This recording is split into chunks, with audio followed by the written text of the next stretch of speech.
Hey, Bobby Manning here, Dome Theory. We're on Spotify, we're on iTunes, we're on Stitcher. Go get us.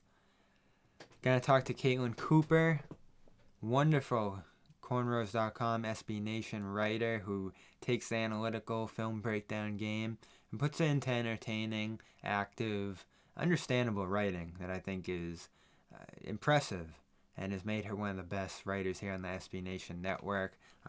Also, where I write over at Celtics blog.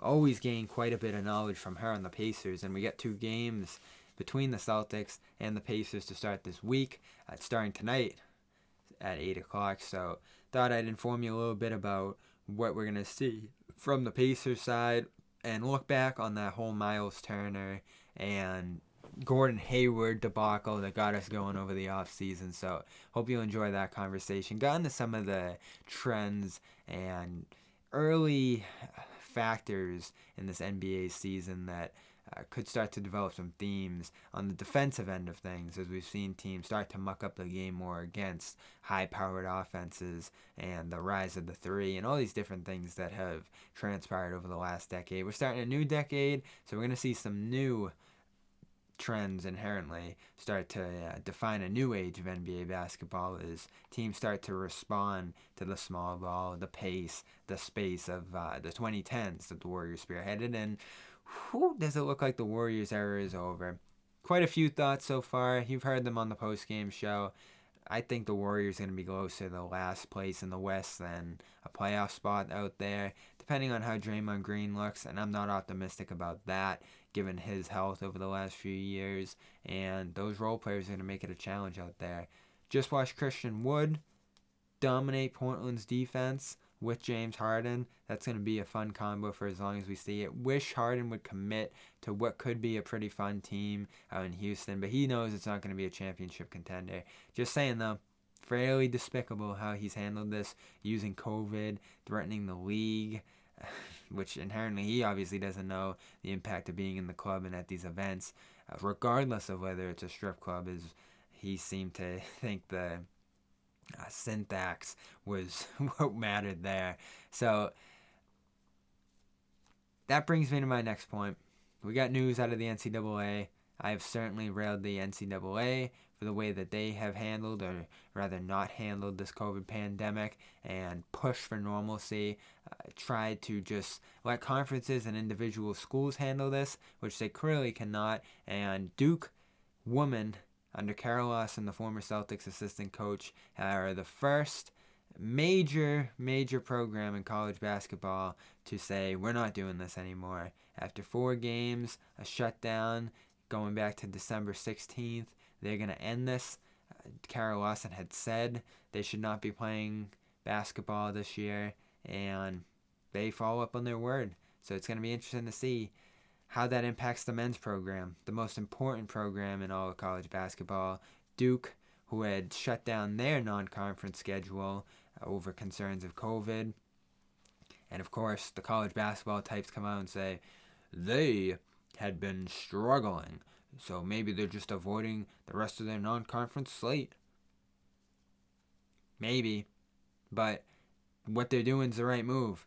And Coach K, I gave him some crap for his bravado and the Duke program for bragging about their plexiglass windows when they had more money than anybody, and other programs did not have that level of money to be able to withstand the pandemic. But as we see, even the big dogs are affected by this. Despite the precautions they take, it is becoming a more rapidly spreading disease into the winter.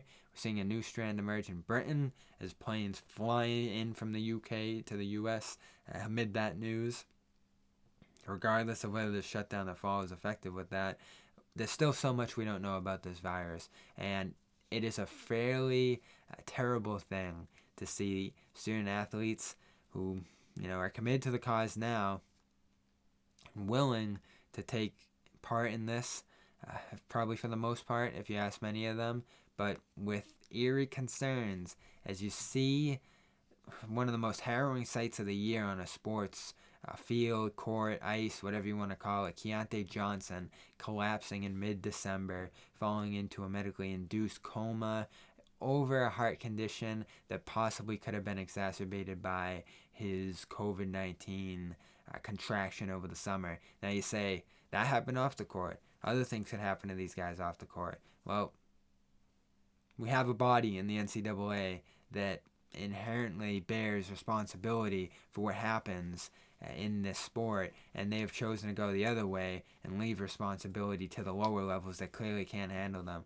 Let's take a look at the log this week. Texas A&M shut down December 26th. UCLA-Oregon game postponed December 23rd. South Carolina pausing team activities December 22nd. Multiple Syracuse games postponed after they come into contact with Buffalo's positive cases. UConn DePaul, a second postponement for the UConn program that had to shut down in the preseason.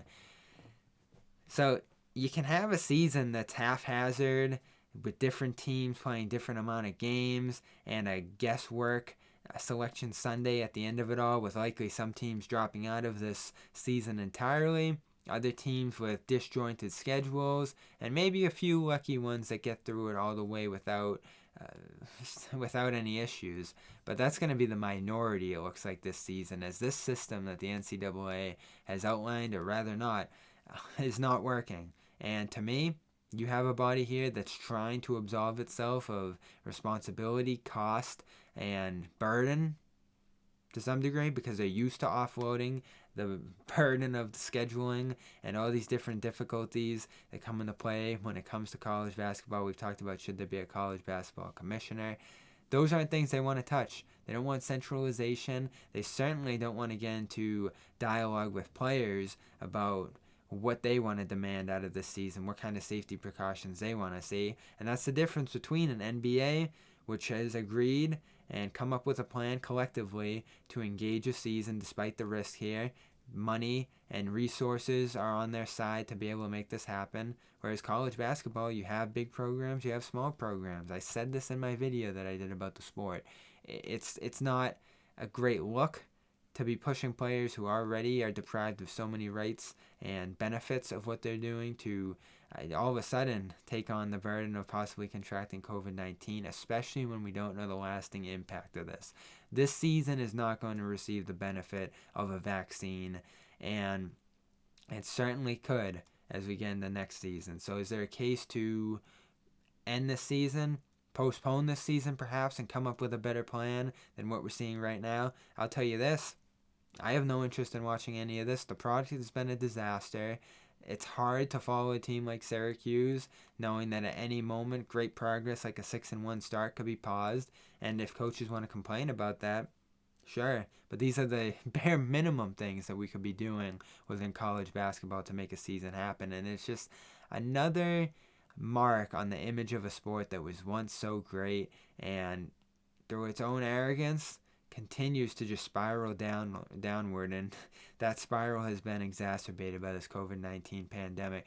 All the best to Keyontae, his family. He has come out of the coma at this point and is walking toward a recovery, but whoever contracts COVID-19 during this season, are they going to be able to come back years later if they have lasting effects of this disease? Mo Bamba in the NBA, as is said today, contracted this in June, still dealing with issues with his health to this day in December. And there's still no timetable for his return. College football players have dealt with similar issues. Can they turn back years later and say this adversely affected my career, my progression as an athlete? Especially a guy like Keyontae Johnson, who was the preseason SEC Player of the Year. I would think no, because of the legal situation that these athletes are in right now. And that's the least of the concerns. And they'll probably get through this without a death. And is that the mark for success? College football is likely going to get through this without any deaths. If you have players dealing with the lasting impact of this disease for years to come, I think you're looking at a pretty bad pair of pros and cons for doing this. Do you maybe name a champion at the end of this all? Sure. Are that many people going to care enough to make the possible carnage that's gone through worth it? Never mind another hospital bed being filled up that doesn't necessarily have to, as these hospitals continue to battle with this. Older staff members, coaching members. Doesn't even have to be an athlete. Anybody who's associated with this machine grinding forward as much of the economy is necessarily impacting the hospital situation, the advancement of the science and all this. It's just not worth it for a body like the NCAA, and I commend the Duke woman for making that first tough stand. Does the Duke men follow at some point here? And does college basketball, losing its most important program, say, what are we doing here? It's worth considering. For the first time, I feel like we're not going to see the end of this college basketball season. And if they listen to Rick Pitino, imagine that, and just postpone this, seeing how the winter went, push back March Madness, got to a better place and a better plan as a sport, perhaps the chance of that happening would have been better.